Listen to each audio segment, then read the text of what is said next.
football. It's personal between me and you, and I'm going to do you some serious harm, you big stiff idiot. The Untouchable True School Sports Empire proudly presents something the boxing games are missing. Hey, what's going on? It's your boy BT, and I came here to talk some boxing with the thousands of True School Sports subscribers. Now, this is a special late night, and believe you me when I tell you it's late night. It's 12:31 a.m. Eastern Standard Time as I'm shooting this video, so I had to sit through and watch this whole card, and I did, because that's what we do here on True School Sports. We are real advocates of the sport of boxing, and it's not just on Saturday thing, it's not just a Friday thing, it's even a weekday thing, it's a Wednesday thing, it's a Thursday thing, it's a Monday thing, it's a 24/7 365 grind here on True School Sports. And I tuned in tonight to watch the Golden Boy card, the Thursday night card. I do enjoy these Thursday night Golden Boy shows. They have been pretty good. They've been pretty solid. It's not pro box level, but it's solid. It's not show box or pro box level, but it's solid. It serves its purpose as good midweek boxing. But this is an intriguing card because and we'll start the main event. You had a guy in these lower weight classes who, he's been on my radar for since at least late 2021, but I've never made a video about him. So this will be my first video about him. And he'll be in the True School Sports rotation now, so shout out to him. But yeah, Josh, the inner city legend himself, John Scrappy Ramirez. He's been a guy that in Southern California has been fighting a lot on these on cards over there. I saw him fight on the Gilberto Ramirez Unanimous Gonzalez undercard in 2021 when I went out there to San Antonio, and that's kind of like where I first learned about him.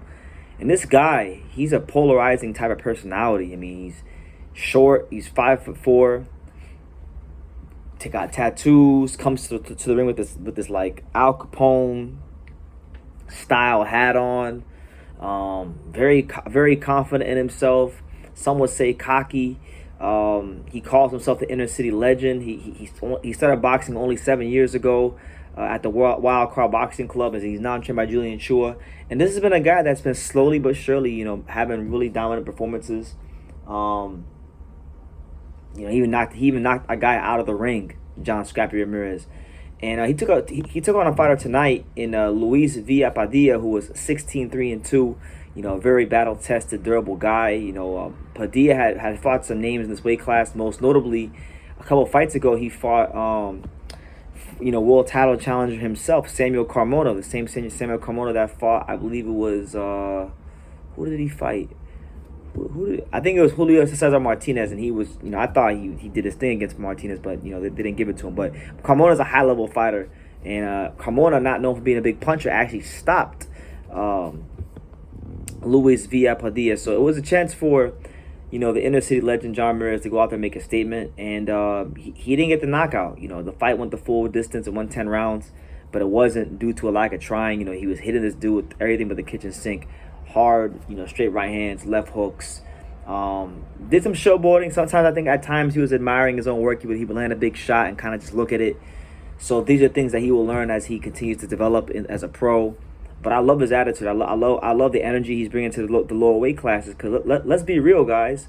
You guys know I love the lower weight classes. I love Roman Gonzalez. I love Naoya Inoue. I love Kazuto Ioka. But none of these guys speak English, right? So even though we like them and we enjoy them, we appreciate them greatly here on True School Sports, because there's that language barrier and maybe even a cultural barrier. Sometimes we unless it's the fight night, going into the fight, we can't really get as hyped for the fights as we want to. And what I like about the potential of what John Ramirez can bring to this division, and by the way, he won a decision. He improves it to 11-0, 8 KOs, and we'll get into what's next for him. But what I like about what he brings to the division is, number one, a polarizing character. He's one of these guys. When you see him and you learn who he is, you're either going to love him or you're going to hate him. There will be no in-between when it comes to John Scrappy Ramirez. That's number one. Two, he's exciting. I feel like he's got a good punching power. I kind of feel the same way about John Ramirez now as I did about 4 or 5 years ago about Joshua Greer. You guys remember a couple of years, 2018, around that time, 2018, when Joshua Greer was knocking out all these guys on Showbox and on ESPN. You guys remember those times when he knocked out James Gordon Smith on Showbox, and then he pulled out the big pillow, and he was making a good little buzz for himself? And then there was even little rumblings for a little bit of time about maybe him fighting Naoya Inoue. Well, I kind of feel like we have that right now. John Ramirez right now, to me, is what Joshua Greer was a couple years, 5 years ago when he was at 118. He's a guy that has a big personality, who can fight, who is in line for some great things, just as long as he can keep winning. So he wins tonight. He's ranked the number 2 in the WBA at 115. Right now, number 1 is vacant, which means that ideally he could fight in a final eliminator against Sarachi Thayan, who's got like 60 something fights. So the guy has how many fights? The guy has 68 pro fights. He's the Asian champion for super flyweight. He's number 3 in the rankings. That's the fight that he says he wants. If Sarachi Thayan doesn't want to fight him, then then all of a sudden you got Roman Gonzalez at force. Maybe he gets his chance at a legend, to fight in a final eliminator. You never know, but he's very close to fighting for a world title, and I do think, like, if people don't know who he is yet, or if people aren't talking about him right now, they will later on, because like I said, this is a guy. He started off having the crowd on his side, and then some people started to hate him because of the showboating and the antics. So I feel like it's good. I feel like the fact that we have an American fighter that's going to be relevant in these weight classes, that has a brash personality, that can fight, it will add a nice little twist to what I believe is the best weight class in boxing, or one of the best weight classes in boxing, the super flyweight division. So shout out to John Ramirez. He gets the decision over Padilla, and we'll see what comes in later on. And I'll make a longer video about him later on, but I just kind of want to recap his fight, and then I'm not going to recap the whole card because I didn't pay attention to the whole card. I only tuned in for the main event. And for this fight right here, and I'm going to spend 2 or 3 minutes talking about this fight right here, because we had a heavyweight prospect tonight. Now, this is a guy that you guys may not be familiar with yet, but you will be in the future. We had Texas's very own, Zach Spiller, southpaw, 6'5", agile, moves very smoothly in that ring. Really got some talent. Zach Spiller had his 3rd professional fight tonight, and he took on a fighter by the name of, what was the guy's name that he fought? The black guy he fought. What was his name? I had it here in front of me. What was the guy's name?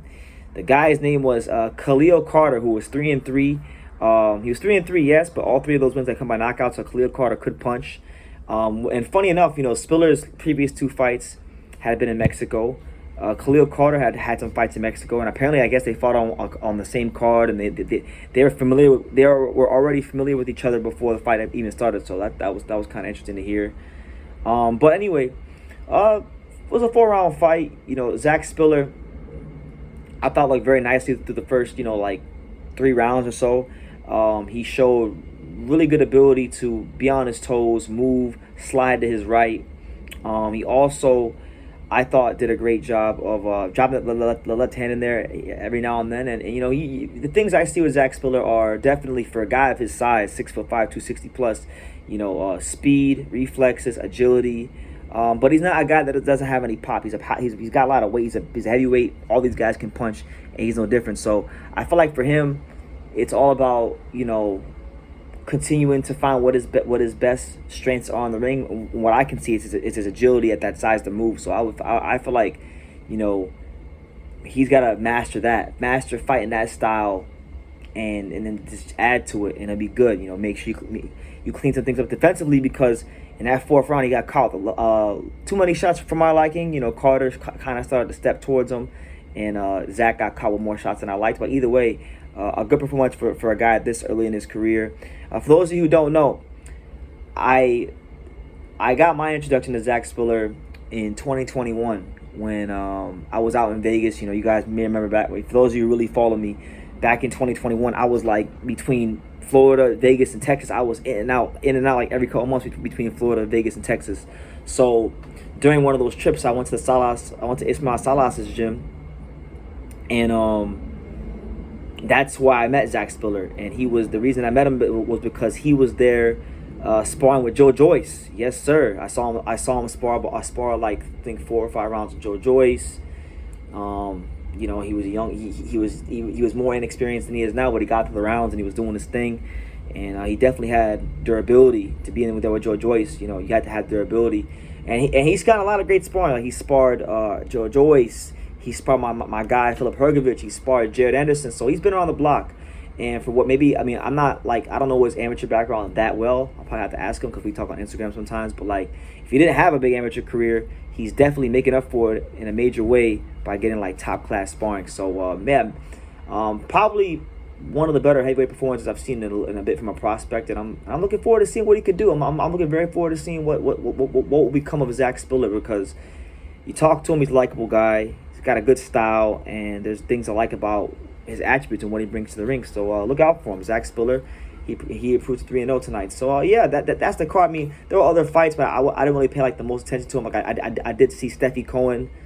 She fought tonight and she dropped the girl Leanne Calderon, and I know she won. But other than that, I was kind of just like doing research for other videos and just wanted to watch those two fights. So yeah, that's my take on John Scrappy Ramirez. I think he's great for 115 and the division and the popularity of it. And Zach Spiller, welcome to, I mean, it's his third fight, but welcome to TV, welcome to the professional ranks, and all that good stuff. So, yeah, let me know what you guys think in the comments down below. Make sure you guys take the time to subscribe. And like I say in every single one of these videos, you can love me or you can hate me, but I'm just a kid from Daniel. So until next time, take care, guys. Thank you for watching another video on the untouchable True School Sports Empire. For more great boxing content just like this video, click right here and make sure you subscribe. Much love from sunny South Florida.